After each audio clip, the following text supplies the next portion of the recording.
ગોળું છે મારું ગોળું એ ગોળું છે મારો ગોળો બોલો શું કહે ઓને કાકડી કહેવાતી હશે કોનો પરવર કહેવાય ભાઈ આને પરવર કહેવાય શું કહેવાય પરવર ના કહેવાય એને તો પેલું ઓ કહેવાય પેલું ઓ કહેવાય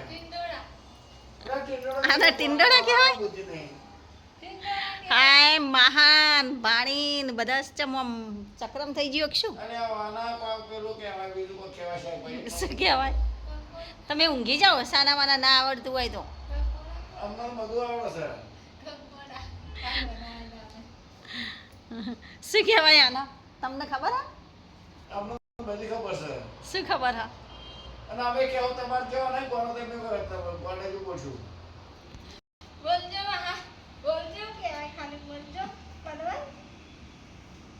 અને કહેવાય પરવર જો આના કાકડી નહીં કે ટીંડોળા નહીં કે નહીં દૂધી પણ આને આ શું કહે છે પરવર એ પરવર ના કહેવાય વાળા તો શું કહેવાય આને દૂધો અને દૂધોનો ભાવ થાય વાગે દૂધો વાગે પૂજા બતાવજે પકડીને જો મિત્રો આને શું કહેવાય કાકડી કાકડી ના કહેવાય ડોબી કાકડી ના કહેવાય ના પ્યોર ગુજરાતી બીજું કહેવાય ગામડિયા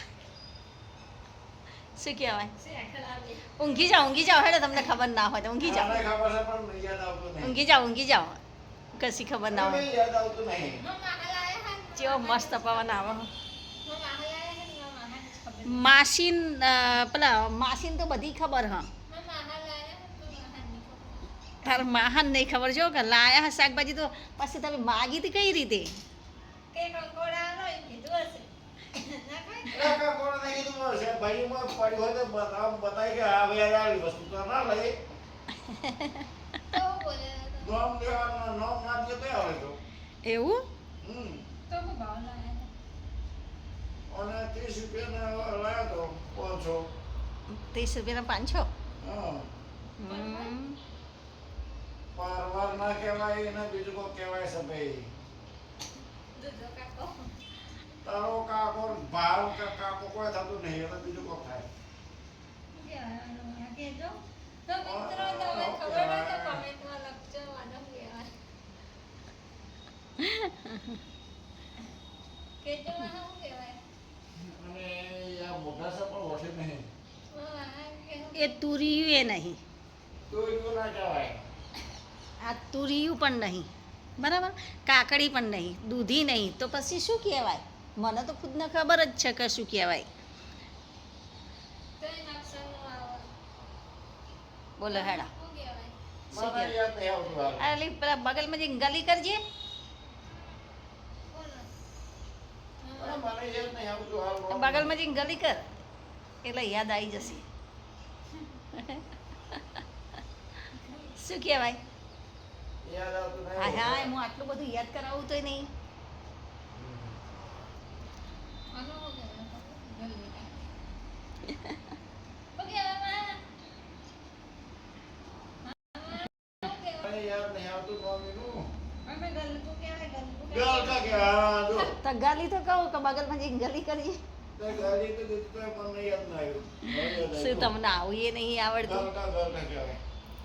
હું ગલકા ગલ કા તો માની ગયો તો હા કે હવે કે હમ આજે લાયા તો હતા પણ હવે યાદ આવ્યું ને અરે યાદ રે. આવ્યું તો હવે આવ્યું ભગવાન ભગવાન આને કહેવાય ગલકા આ ગલકા છે ગલકાનું શાક ખાવામાં બહુ સારું લાગે કંકોડા જેવું. એવું ના લાગે પરવરનું શાક હોય ને તો કંકોડા જેવું લાગે તો આનું પેલા બીજું આ તો કેવું લાગે દૂધી જેવું તો પછી હા હા તાણ એવું લાગે કારણ તો હવે પેલા કંકોડા બનાવ્યા હં. મસ્ત બનાવ્યા. જો મિત્રો આ છે ગલકું ગલકા અને કેવું મસ્ત કૂણું કૂણું હોય કાકડી જેવું પણ આ કંઈના યાદ કરતા હતા પણ યાદ આવતું હતું નહીં પણ મને તો ખબર જ હતી કે આ વસ્તુ શું હોય કંઈ રહી રહીને એમને યાદ આવ્યું એટલે પછી બોલ્યા બરાબર તો આ ગલકસ ચોમાસામાં સરસ ગલકા મળી રહે કોણા કોણા. તમે પણ ગલકાનું શાક બનાવીને ખાજો. પછી સતરી આવે. બરાબર. મસ્ત. ચલો બાય.